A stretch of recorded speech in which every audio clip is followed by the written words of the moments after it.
अगर आप चैनल पर नए हैं तो प्लीज चैनल को सब्सक्राइब कर लें और वीडियो को लाइक कर दें।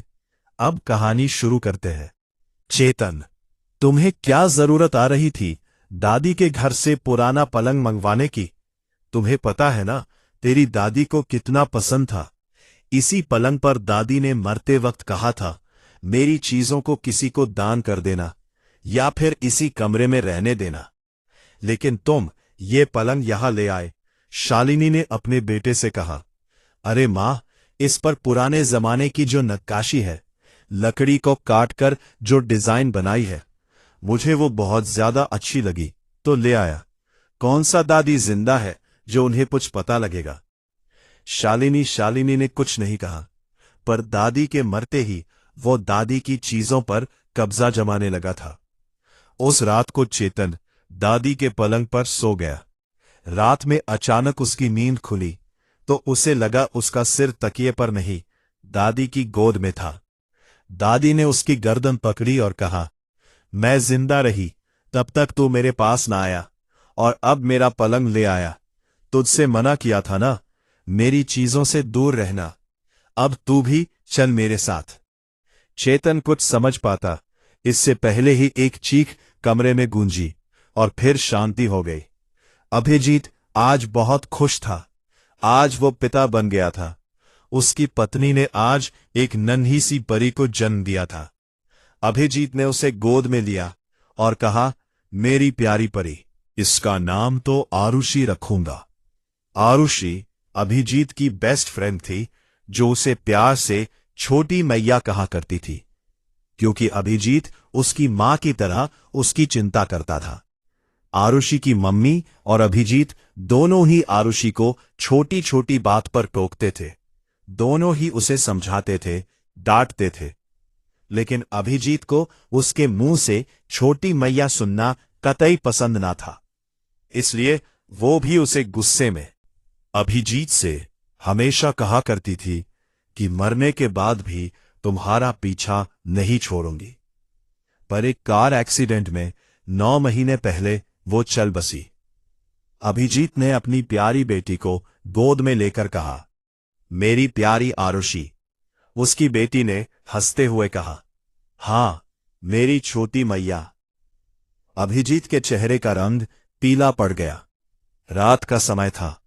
देव और आशीष दोनों भाई अपनी अपनी बाइक से तेज स्पीड में जा रहे थे। देव कुछ आगे निकल गया था। आशीष की बाइक में कुछ दिक्कत हो गई तो वो रुक गया। कुछ देर बाद उसकी बाइक स्टार्ट हो गई तो उसने भी 100, 130, 120 के ऊपर स्पीड में गाड़ी दौड़ाई ताकि देव के बराबरी कर सके। पर रास्ते में ही बीच सड़क पर उसे कोई खड़ा दिखाई दिया। तेज स्पीड के बाद भी आशीष उस व्यक्ति की लाल टी शर्ट देखकर पहचान गया कि ये उसका भाई देव है। उसने बाइक रोकी और कहा, तू यहां क्या कर रहा है? तेरी बाइक कहाँ है? देव ने कहा, भाई, आगे रास्ता सही नहीं है, बाइक आराम से चलाना। मेरी बाइक में पेट्रोल खत्म हो गया है तो मैं मदद मांगने के लिए पैदल ही सड़क पर तेरी तरफ आने लगा। मुझे लग ही रहा था कि तू मुसीबत में है, इसलिए ही तो मैं आया। तू बैठ पीछे। हां, कहते हुए देव बाइक पर बैठ गया। कुछ दूर आगे जाने पर देखा कि सड़क पर भीड़ जमा थी। आशीष ने बाइक रोकी और वहां देखने गया। किसी का एक्सीडेंट हो गया था। आशीष के पैरों तले जमीन खिसक गई। ये उसका भाई देव था। मैंने कुछ दिन पहले ही जर्मन शेफर्ड ब्रीड का एक छोटा सा पपी अडॉप्ट किया था। मैंने उसे ब्रूनो नाम दिया था। ब्रूनो मेरा पहला पेट डॉग था, इसीलिए मुझे कुत्तों के व्यवहार के बारे में ज्यादा कोई जानकारी नहीं थी।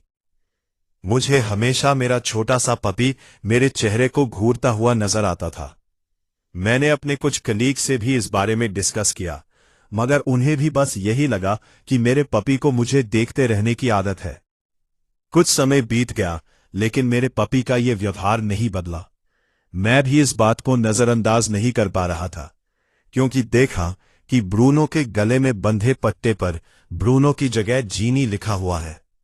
मुझे याद आया, मेरी गर्लफ्रेंड मानसी हमेशा कहा करती थी, अमित, अगर हमने कभी कोई पपी अडॉप्ट किया तो मैं उसका नाम जीनी रखूंगी।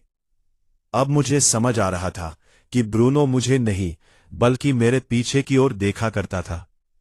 कुछ महीनों पहले ही मानसी एक रोड एक्सीडेंट में मुझे छोड़कर चली गई।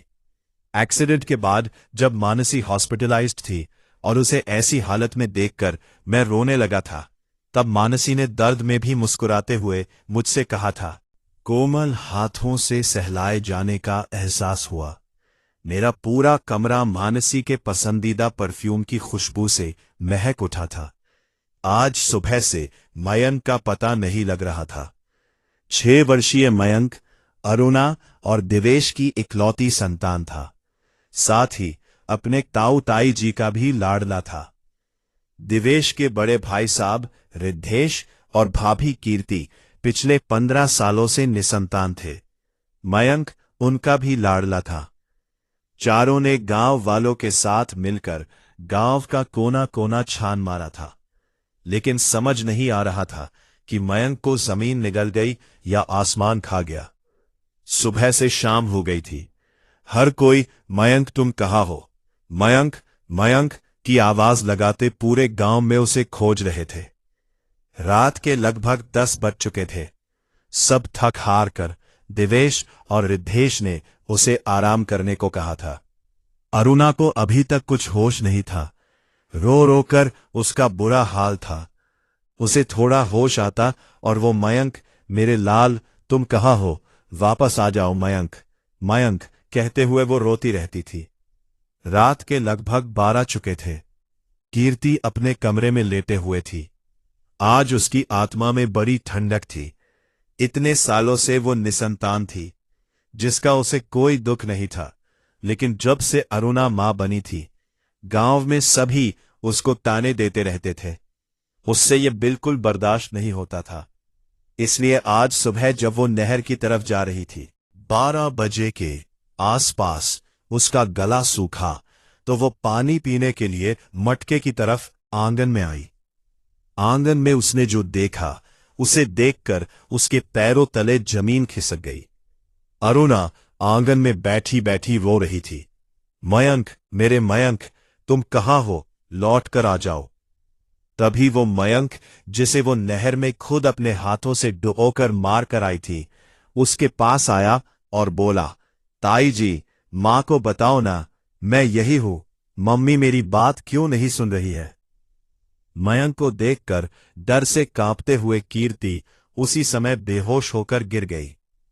मयंक कीर्ति के पास आया और उसने मैं कुछ दिन पहले ही अपने नए फ्लैट में शिफ्ट हुआ था। मेरे फ्लैट के पीछे काफी बड़ा सा मैदान है, जो खुशकिस्मती से अब तक हरा भरा है, अभी तक विकास से अछूता जो रह गया। दोपहर को खाना खाने के बाद मैं अक्सर ही अपनी बालकनी में आकर इस दूर तक फैले मैदान को देखता रहता था। ये फ्लैट लेने का मेरा सबसे बड़ा कारण ये हरा मैदान ही था, जो कि अब बड़े शहरों में कहीं देखने के लिए भी नहीं मिलता।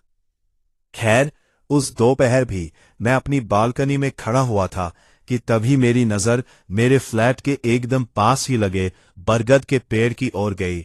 मैंने तो प्रत्युत्तर में वे भी मुस्कुरा दिए। अब मैं हर दिन उन बच्चों को बरगद के पेड़ को पानी देते हुए देखता था। एक दिन मैंने उनसे बात करने के इरादे से बोल ही दिया, तुम लोग इस पेड़ को पानी देना कभी नहीं भूलते ना? नहीं भैया, हम नहीं भूलते, उनमें से एक ने मुस्कुराते हुए कहा। क्यों? मैंने अगला सवाल पूछा। मुझे उन बच्चों से बातें करना अच्छा लग रहा था। अगर इस पेड़ को पानी नहीं देंगे तो ये सूख जाएगा और अपनी जड़ें छोड़ देगा। दूसरा उदास होकर बोला, हर पेड़ कभी ना कभी तो सूखता ही है ना। मैंने वापस दुखी हो जाएंगे जैसे 8 साल पहले हुए थे। वो बहुत रोते थे। उनमें से एक बच्चा उदास होकर बोला और अगले ही पल वे तीनों अपने आंसू पोंछते हुए बरगद के तने में कहीं खो गए। मेरी आंखों के सामने अंधेरा छा रहा था। भैया, मुझे बचा लो, मेरी बहन की चीख से मेरी नींद खुली। मैं तुरंत दरवाजे की ओर दौड़ा और जैसे ही दरवाजा खोला वो लड़खड़ाती हुई गिर पड़ी। जब मैंने उसे संभाला तो वो रोती हुई मेरे गले लग गई। उसका पूरा शरीर लगभग जल चुका था। मैं एम्बुलेंस को कॉल करने के लिए अपने मोबाइल की ओर भागा और तभी एक झटके के साथ रुक गया। मुझे याद आया वो हमेशा मुझसे कहती रही, भैया मुझे यहां सब तंग करते हैं, हर दिन दहेज मांगते हैं, मुझे घर ले चलो। और मैं हमेशा उससे कह देता, कुछ दिन रुक जा, सब ठीक हो जाएगा। और फिर एकदम हाल में न जाने कैसे मेरे पास आई थी। मुझे अपने किए पर पछतावा हो रहा था। काश मैंने उसे समझाने की जगह उसका साथ दिया होता। उसने मेरी आंखों के सामने अपनी आंखें बंद की थीं, हमेशा के लिए। मेरी बहन की मौत हुए 5 साल बीत चुके हैं और तब से हर साल अपनी मौत के दिन वह मुझे दिखती है। रोहन, ये पर्दे हटा दोगे? कितनी गर्मी है। बेड पर लेटी रितिका ने कहा। अरे बेबी, तुम ही हटा दो ना, रोहन ने सोफे पर बैठे हुए कहा। पर्दे तुम्हारे पास से 2 हाथ भी नहीं है और तुमसे पर्दे नहीं हटाए जा रहे। कितने आलसी हो तुम। कहते हुए रितिका बेड पर से उठ गई और उसने खिड़की से पर्दे हटा दिए ताकि खिड़की से बाहर की हवा आए। रोहन ने कुछ नहीं कहा। उसे डर लगता था कि कहीं उसे लपेट कर ना मार दे। रितिका बेड पर लेट गई और रोहन अपना काम करता रहा। कुछ देर बाद किसी काम से वो बाहर गया। वापस आया तो देखा खिड़की के पास रितिका बेकलेस ब्लाउज और रेड शिफॉन साड़ी में खड़ी थी। शायद रितिका का रोमांस का मूड है, ये सोचकर वो खिड़की के पास खड़ी रितिका के पास चला गया और उसे बाहों में जकड़ लिया। लेकिन अगले ही पल उसके पैरों तले जमीन खिसक गई। ये तो कनिका थी, जिसे पिछले हफ्ते जब रितिका मायके गई हुई थी तब रोहन मौज मस्ती के लिए लेकर आया था। कनिका को उसने कुछ प्रोजेक्ट फाइल का वर्क घर पर करने के बहाने बुलाया था, लगा दिया था। कनिका को वहां देखकर वो चीखने ही वाला था कि पर्दे ने सांप की तरह उसे लपेट के उसका मुंह बंद कर दिया। वो अपने हाथ पैर हिलाता, लेकिन पर्दे नागिन की तरह उसके लिपट गए। उसके हाथ पैर मुंह सब पर चारों तरफ से उसे लपेट लिया। उसने पलटकर देखा, रितिका अभी भी बेड पर लेटी थी, लेकिन वो उसको पुकार तक नहीं पा रहा था। कुछ देर बाद पर्दे की मजबूत पकड़ से उसकी सांसें थम गई और पर्दों ने उसे घसीटकर खिड़की से बाहर फेंक दिया। रितिका की अचानक आवाज से नींद खुली। उसने देखा खिड़की पहले की तरह खुली थी और पर अनिष्का के परिवार ने आज नया घर लिया था, जहां पहले कोई फैमिली रहती थी। वो उस मकान में शिफ्ट होने के बाद पहली रात थी। अनिष्का को ठीक से नींद नहीं आई थी। रात को 4 बजे उसकी नींद खुली। देखा रसोई में कोई काम कर रहा है। उसने पीछे से देखा, शायद उसकी मम्मी होंगी। सोचते हुए उसने कहा, मां, इतनी रात में क्या कर रही हो? मेरे लिए चाय बना दोगी? मम्मी ने कहा, हां, बना दूंगी। और अनिष्का आगे निकल गई। रसोई से एक कदम आगे बढ़ाते ही उसे याद आया, उसकी मम्मी की तो 1 महीने पहले ही मौत हो चुकी है। निशिता को रात में भूतों की बातों से डर लगता था, इसलिए वो कभी रात में भूतों की बातें नहीं करती थी। लेकिन उस रात उसकी बहन दिव्या के सारे दोस्त दिव्या की बर्थडे पार्टी में मिले थे, तो बातों बातों में भूतों की बातें शुरू हो गई। निशिता ने कहा, तुम सब ये बातें मत करो, मुझे भूतिया बातों से डर लगता है। पर कोई भी नहीं माना तो वह चुपचाप सोने चली गई। कुछ देर बाद सारे दोस्तों ने घर की लाइट्स बंद कर दी और निशिता को भूत बनकर डराया। निशिता डर कर चिल्लाती रही, अंधेरे में डर से इधर उधर भागती रही। कुछ देर बाद दिव्या ने कहा, दीदी डर रही है, चलो रूम से बाहर। और इतना कहकर लाइट्स ऑन कर दी। सभी फिर बातें करने लगे, पर इस बार फिर से लाइट्स बंद चालू होने लगी। दिव्या ने कहा, ये सब कौन कर रहा है? मजाक खत्म हो चुका है। सभी ने कहा, हम सब तो यही है। तभी निशिता मुस्कुराती हुई सामने आई और बोली, ये मैं कर रही हूं। दिव्या के दोस्त हंसने लगे और बोले, तुम कैसे कर सकती हो? निशिता ने पास ही पड़े एक तकिए को घूर कर देखा और वो तकिया अगले ही पल चित्रों में बदल गया। सबके चेहरे पीले पैर चुके थे। भाई भागी। उसने देखा निशिता फर्श पर पड़ी थी, उसकी सांसें नहीं चल रही थी। बाहर से अब भी निशिता के हंसने की आवाजें आ रही थीं। मेरी नवजात बेटी आधी रात होते ही जोर जोर से रोने लगती है। मैं बहुत कोशिश करती हूं, लेकिन वो चुप ही नहीं होती। पर थक कर मुझे घर के पीछे बने बगीचे में दफन उसकी लाश के सिर पर हाथ रखकर उसे चुप करवाना पड़ता है। जिंदगी भर नहीं भूलेगी वो बरसात की रात, एक अनजान हसीना से मुलाकात की रात। सड़क पर तेज गति से जा रही एक कार से गाने की आवाज आ रही थी। राइटर साहब, गाना बंद कीजिए और मुझे कोई अच्छी सी कहानी सुनाइए। कार चला रहे व्यक्ति की पत्नी ने गाने को बीच में बंद करते हुए कहा। उस व्यक्ति ने उसकी तरफ मुस्कुरा देखते हुए कहा, ठीक है तो सुनो। जेठ की भीषण गर्मी के बाद सभी को इंतजार होता है तो बस बरसात का। कब इंद्रदेव कृपा करे और प्रकृति फिर से हरियाली की चादर ओढ़ ले। कोटा शहर में इस बार आषाढ़ में कुछ बरसात हुई थी, जिससे लोगों के मन में बहुत उम्मीद थी। लेकिन अब सावन लग चुका था। सावन के 2 सोमवार निकल चुके थे, पर महादेव की कृपा अभी तक नहीं हुई थी। आज 13 जुलाई थी, पर अभी तक पूरा सावन सूखा ही निकला था। घनघोर तेज बरसात अभी तक नहीं हुई थी। बस करो यार, ये तुम कहानी सुना रहे हो या अभी तक का मौसम का हाल या फिर बरसात पर कोई निबंध? कार के अंदर बैठी महिला ने कार चला रहे अपने पति से कहा, अरे यार माय डियर आरू, तुम जानती हो तुम्हारा पति एक बहुत फेमस राइटर है। कुछ काम भी था और अपने दोस्त से भी मिलना था, इसलिए अपनी पत्नी आरुषि को भी साथ लेकर गया था। वहां से निकलते समय उन्हें देर हो गई थी, क्योंकि कोटा से जब 5 घंटे का सफर बाकी था, उससे पहले ही शाम का उजाला ढल चुका था और रात ने सारी दुनिया को अपने आगोश में ले लिया था। आरुषि के मोबाइल में नेटवर्क भी नहीं आ रहे थे, तो उसने अपने राइटर पति से कहानी सुनाने के लिए कहा। तब वारिश ने उसे कहानी सुनाना शुरू कर दिया, लेकिन आरुषि को वो कहानी बिल्कुल पसंद नहीं आई। माय डियर वारू, तो ये सब छोड़ो, अब मुद्दे की बात पर आओ। बरसात की एक रात, ये ऐसा टॉपिक क्यों?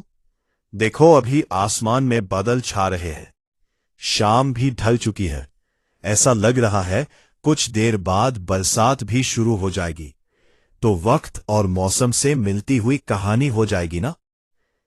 अरे यार, इस टॉपिक पर तो मेरे पास बहुत सी कहानियां हैं, तो सुनो बरसात की एक रात पर एक बहुत प्यारी रोमांटिक स्टोरी। रुको रुको माय डियर वारू, मुझे बरसात की एक रात टॉपिक पर कोई लव स्टोरी नहीं सुनना है, कोई हॉरर स्टोरी सुनना है। अरे यार, तुम अभी अजीब हो, सबको प्यार की कहानियां पसंद आती है, और तुम, हाँ यार, मेरा तो बहुत मन है कि कभी कोई भूत प्रेत दिख जाए तो कितना मजा आए। श श श आरू, सुनसान जगहों पर चलते समय ऐसी बातें नहीं करते हैं। क्यों यार, अब तुम कोई कहानी नहीं सुना रहे तो मैं भूतों की बात भी ना करूं। आरुषि ने मुंह फुलाते हुए कहा। वारिश ने कहा, जरा कार के बाहर देखो यार, अभी हम कहाँ चल रहे हैं? आरुषि ने कार के बाहर देखा। चारों तरफ सुनसान इलाका था। दूर दूर तक इंसान तो छोड़ो, किसी जानवर का भी नामो निशान नहीं था। बस कुछ हरे, कुछ सूखे पेड़ पौधे और एक अजीब सी मनहूसियां। वारिश ने कहा, इसे शांति नहीं, सन्नाटा कहते हैं, वीराना, जो भूत प्रेत जैसी नकारात्मक शक्तियों के लिए बहुत अच्छा होता है। ऐसी जगहों पर ही भूत प्रेत रहते हैं, इसलिए सुनसान जगहों से निकलते समय भूत प्रेत की बातें नहीं करना चाहिए। भूत प्रेत या ऐसी ही नकारात्मक शक्तियों के बारे में कोई बात करता है या उनका अपमान करता है, तो अक्सर वो उस इंसान के पास आ जाते हैं। इसलिए चुपचाप चलो और भूत प्रेत की बातें मत करो। हाँ हाँ हाँ यार, अब तुम सच में मुझे डराने की कोशिश कर रहे हो। अगर भूत की बात करने से ही आ जाते कि बुलाने पर चले आते हैं। कभी किसी आदमी या औरत का साथ पाने के लिए भी पीछे पड़ जाते हैं। अगर सच में कोई भूत पीछे पड़ गया तो फिर तुम बहुत पछताओगे। अरे छोड़ो यार, ये सब मन से बनाई हुई कहानियां हैं। ऐसा कुछ नहीं होता है, आरुषि ने हंसते हुए कहा। वारिश ने देखा कि अचानक से आसमान में काले बादल छाने लगे हैं। एक अनजान डर से वो सहम गया, पर उसने इसका एहसास आरुषि को नहीं होने दिया। उसने मौसम को देखते हुए आरुषि से कहा, ठीक है, अब कुछ देर मुझे चुपचाप ड्राइविंग करने दो। हमें रात होने से पहले ही कोर्ट। तब वारिश ने उसे पानी की बोतल दी और कहा, लो यार, पानी पी लो। कुछ देर तो मुंह बंद रहे तुम्हारा।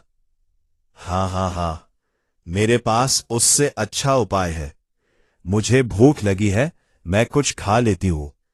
और आरुषि ने अपने बैग में से निकलकर बिस्कुट खाने लगी। वारिश ने उसके हाथ से बिस्कुट छीनकर कहा, इस भूखे बच्चे को कौन खिलाएगा? रुको चोर, मैं तुम्हें बताती हूं। कहते हुए उसने एक हल्का मुक्का उस पर मारा। कुछ देर के लिए कार में फिर से शांति हो गई और उसी वक्त अचानक से तेज बरसात होने लगी। वारिश ने अब मोबाइल का, हाय वो रेशमी जुल्फों से बरसता पानी, फूल से गालों पे रुकने को तरसता पानी, दिल में तूफान उठाते हुए जज्बात की रात जिंदगी भर। आरुषि कार से हाथ बाहर निकलकर बरसात की बूंदों को महसूस कर रही थी। तब वारिश ने गाने को वही रोक दिया ताकि गाना आगे वही से शुरू हो सके, और आरुषि से कहा, आरू हाथ नीचे कर लो, पानी अंदर आ जाएगा। वाह यार, मैं बहुत खुश हूं।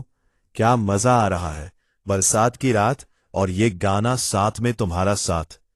आरुषि ने कार के कांच को नीचा करके अपने हाथ पर बरसात की बूंदों को महसूस करते के मजे नहीं ले सकते। तुम पगला गई हो क्या यार? हमें कोटा भी पहुंचना है। तो क्या हुआ, बरसात क्या 2-3 घंटों तक होती रहेगी? यार प्लीज गाड़ी रोको ना, मुझे नहाना है बरसात की बूंदों में। देखो कपड़े तो हमारे पास है ही सही सब। अरे नहीं यार, वारिश लगातार कार चलाता रहा। मेरी एक छोटी सी बात नहीं मान सकते? बहुत बुरे हो तुम, आरुषि ने गुस्सा होते हुए कहा। हाँ, ये सब कोटा पहुंचकर भी कर सकते हैं। देखो यार, अंधेरा भी हो चुका है, वारिश ने मुस्कुराते हुए कहा। लेकिन तभी अचानक कार चलते चलते बंद क्या हुआ? आरुषि ने पूछा। पता नहीं यार, लगता है तुम्हारी बद्दुआ लग गई, वारिश ने कहा। हाँ हाँ हाँ, चलो कोई बात नहीं, इसी बहाने मैं थोड़ा भीग लेती हूं। कहते हुए आरुषि कार से बाहर निकल गई। वारिश कुछ कह पाता इससे पहले ही उसने देखा कि वो जंगल के उस सुनसान रास्ते पर नाच रही है। वो मन ही मन हंसने लगा। आरुषि के इस बचपने से ही तो उसे प्यार था। बारिश में भीगते हुए वो बहुत सुंदर लग रही थी। कुछ देर बाद वो उसके पास आई और कहा, यार मेरा एक अच्छा सा फोटो लो ना, नाइट मोड ऑन करके। या तुम भी आ। अरे कोई है यहां, मेरे साथ नाचना है तो आ जाओ। हाँ हाँ हाँ, कहते हुए वो नाचने लगी। वारिश ने उसके फोटो लेना शुरू किया। पहला फोटो लेते ही वो थोड़ा चौंका। उसे लगा कि फोटो में कोई आदमी जैसी आकृति है, पर फिर उसने दूसरा फोटो लिया। उसे लगा जैसे कि कोई परछाई आरुषि के आसपास घूम रही थी। वो चिल्लाया, आरुषि दूर हटो वहां से, वहां कोई है, जल्दी से कार के अंदर आओ। पर आरुषि ने उसकी बात पर ध्यान नहीं दिया और कहा, अरे यार नहाने दो, मजा आ रहा है, क्यों डरा रहे हो मुझे? फिर उसने अगले ही पल मोबाइल कहा हो, यार ऐसे मजाक नहीं करते, कहा हो। पर कोई जवाब नहीं आया। उसने फिर आवाज लगाई, आरुषि, और वो उसे खोजने के लिए कार से बाहर निकल गया। कुछ समय बीत गया। उस रास्ते पर अब बिल्कुल सन्नाटा था। कुछ देर बाद आरुषि कार के पास आई। उसने देखा कि वारिश कार में बैठा हुआ था। वारिश ने उसे देखते ही कहा, कहाँ थी तुम? मैं कितनी देर से तुम्हारा इंतजार कर रहा था। अरे वो एक खरगोश दिख गया था तो उसे ही देखने गई थी। फिर अचानक से लगा कि तुम परेशान हो रहे होंगे तो आ गई, और फिर मुझे लगा कि तुम मुझे अच्छा किया। पर तुम्हें क्या डर नहीं लगता? सुनसान रास्ते में कोई भूत मिल जाता तो? पान पान तो क्या उससे कहती कि वेलकम माय डियर, चलो हमारे साथ कोटा घूमने के लिए? पान पान हाँ हाँ हाँ, चलो अब घर चलते हैं, वारिश ने कार स्टार्ट करते हुए कहा। पान पान पर तभी अचानक एक तेज हवा का झोंका आया। आरुषि कुछ पल के लिए रुक गई। पान पान कार कैसे स्टार्ट हो गई? आरुषि ने बिना किसी खुशी के कहा। पान पान हाँ, पता नहीं कैसे, पर चलो अच्छा ही है ना? पान पान हाँ, आरुषि ने सामने देखते हुए कहा। तुम भीग रही हो, कपड़े तो बदल लो, भीग जाओगी नहीं, उसकी कोई जरूरत नहीं, मुझे ठंड का एहसास नहीं होता। पान पान पर कार कैसे स्टार्ट हो गई? आरुषि ने उसकी पूछा। वारिश को आरुषि का ये व्यवहार अजीब सा लगा, पर उसने कुछ नहीं कहा, और वारिश ने कार फिर से स्टार्ट कर दी और अपने मोबाइल पर रुका हुआ गाना फिर से स्टार्ट किया। एक बार फिर से मोबाइल पर वही गाना बज उठा। डर के बिजली से अचानक वो लिपटना उसका, और फिर शर्म से बल खा के सिमटना उसका। कभी देखी न सुनी ऐसी तिलिस्मात की रात जिंदगी भर।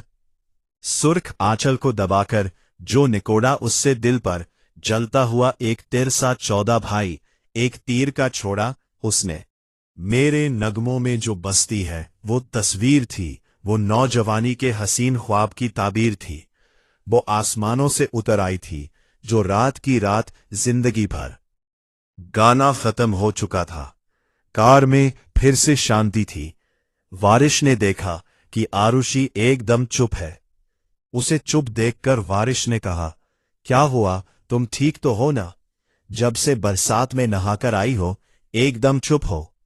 हाँ, मैं ठीक हूं, उसने केवल सामने देखते हुए कहा। तो कुछ बात क्यों नहीं कर रही हो? क्या बात करना, बातों में क्या रखा है? बातों में ही तो सब है, बातों से ही तो हम लोग को रास्ता है। अच्छा, तो सुनो, एक कहानी, बरसात की एक रात पर एक कहानी।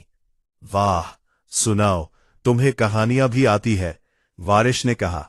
अच्छा, पहले नहीं आती थी, लेकिन अब आती है। अब सुनो।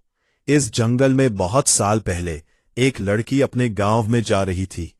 इसी रास्ते में कुछ गुंडों ने मिलकर उसके साथ बदसलूकी की। बाद में उस लड़की को उन्होंने मार दिया। उस लड़की की आत्मा आज अभी इस जंगल में घूमती है और हर आते जाते इंसान से मदद मांगती है। कुछ उसकी आवाज सुन लेते हैं और कुछ नहीं सुन पाते हैं। जो उसकी आवाज नहीं सुन पाते, खौफनाक हंसी थी। ओह, कब से, कहां मिली वो तुम्हें? वारिश ने चौंकते हुए कहा। इसी जंगल में? मजाक मत करो यार, वारिश ने परेशान होते हुए कहा। आत्माएं कभी मजाक नहीं करती है। आरुषि ने अब गर्दन झुका ली थी। ये कैसी बातें कर रही हो यार तुम? बस करो अब, मैं ऐसी बातों से नहीं डरता, वारिश ने कहा। पर आरुषि ने कुछ नहीं कहा। वो अचानक से एक अजीब सी आवाज निकालने लगी। वारिश को अब कुछ समझ नहीं आ रहा था। उसने कार रोक दी और कहा, बस करो, मैं बोल रहा हूं ना, ऐसे मजाक मुझे पसंद नहीं है। पर अचानक से आरुषि की आवाज बहुत भारी और तीखी हो गई। तुमने भी आज कार नहीं रोकी, मेरी मदद के लिए नहीं आए, अब तुम भी मरोगे। कहते हुए उसने अपने बड़े बड़े लाल नाखून वारिश की तरफ बढ़ाए। वारिश ने देखा आरुषि की आंखें हद से ज्यादा लाल थीं। वो डर गया और उसने कहा, छोड़ो मुझे, छोड़ो, और फिर जल्दी से कार रोककर कार से बाहर निकल गया। तब आरुषि जोर जोर से हंसने लगी और कहा, हाँ हाँ हाँ, राइटर साहब डर गए, जल्दी आ जाओ कार में, वरना बहुत ज्यादा भीग जाओगे। मैं मजाक ही कर रही थी। नहीं, वो तुम्हारी अरे वो मेकअप के सामान से यार, आ जाओ अब माय डियर वारू। अरे यार तुमने आज सच में बहुत डरा दिया। कहते हुए वो वापस कार में आकर बैठ गया। बरसात रुकी नहीं थी। आरुषि को हंसते हुए 5 मिनट हो गए थे। वारिश चुपचाप कार चला रहा था। आरुषि ने कहा, चलो अब किसी होटल में चलते हैं। हाँ ठीक है, वैसे भी मैं थक गया हूं। खाना खाकर मुझे अब तुम्हारी बाहों में सोना है। कोटा के लिए कल सुबह फिर से चलेंगे। वारिश ने हंसते हुए कहा, लगता है आज पूरी रात बरसात नहीं रुकेगी। आज की ये बरसात की रात में। कुछ देर बाद वो एक होटल में थे। दोनों ने खाना खा लिया था और अब एक दूसरे की बाहों में बाहों डालकर प्यार भरी बातें कर रहे थे। वारिश ने फिर से वही गाना लगा रखा था, जिंदगी भर नहीं भूलेगी वो बरसात की रात, एक अनजान हसीना से मुलाकात की रात। और कुछ देर बाद दोनों एक दूसरे में खो गए। सुबह आरुषि की नींद जल्दी खुल गई। उसने देखा वारिश आराम से सो रहा था। कल रात उसने बहुत ज्यादा ही मस्तियां की थी। उसे लग रहा था कि जैसे कि वारिश में कुछ नया से जोश है। पर जो भी था उसे बहुत अच्छा लगा। उसने रुकने ही वाली हो लिखा था, कोटा के मशहूर राइटर वारिश की संदिग्ध अवस्था में मौत। रतलाम कोटा रास्ते में सुनसान जंगल में मिली लाश। पर वारिश तो कल रात से उसके साथ ही है। फिर उसे याद आया कि कैसे उसने पूरे रास्ते में भूत को बुलाया। वो बातें उसके कानों में गूंजने लगी। अरे ओ जंगल के भूतों, तुम में दम है तो मुझसे आकर मिलो। मुझे तुम्हारे साथ सेल्फी लेना है। आई लव भूत। अरे कोई है यहां, मेरे साथ नाचना है तो आ जाओ। अरे सुनसान रास्ते में कोई भूत मिल जाता तो। अरे सुनसान रास्ते में कोई भूत मिल जाता तो क्या उससे कहती कि वेलकम माय डी वारू का रूप लेकर। नहीं नहीं, आरुषि का सोचते हुए दिल जोर जोर से कांपने लगा।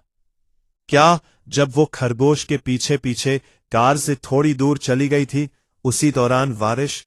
नहीं नहीं, ये मैंने क्या कर दिया, ऐसा नहीं हो सकता। उसे वारिश की बात याद आई। कई बार भूत किसी के बुलाने पर चले आते हैं। कभी किसी आदमी या औरत का साथ पाने के लिए भी पीछे पड़ जाते हैं। अगर सच में कोई भूत पीछे पड़ गया तो फिर पछताओगी। वो सच में पछता रही थी और तभी अचानक उसने बेड पर देखा, हूबहू वारिश जैसा इंसान वहां लेटा हुआ था। अगर इस कहानी का पार्ट 2 भी चाहिए तो कमेंट करके बताएं। बहुत जल्द लेकर आऊंगा। तब तक के लिए अलविदा।